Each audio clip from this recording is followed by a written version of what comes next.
everyone, in today's tutorial I want to show you how to add comma at the end of cell or text with Kutools for Excel. Select the range you want to add comma after the text. Click the Kutools tab.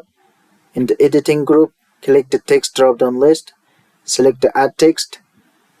In the add text dialog box, type the comma sign into the text box. Then select the after last character in the position section.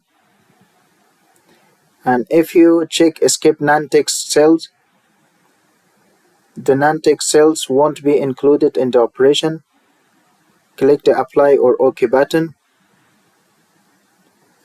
As you can see, the comma is added to the end of the text except for the non-text cells. Thanks for watching and please subscribe for more videos.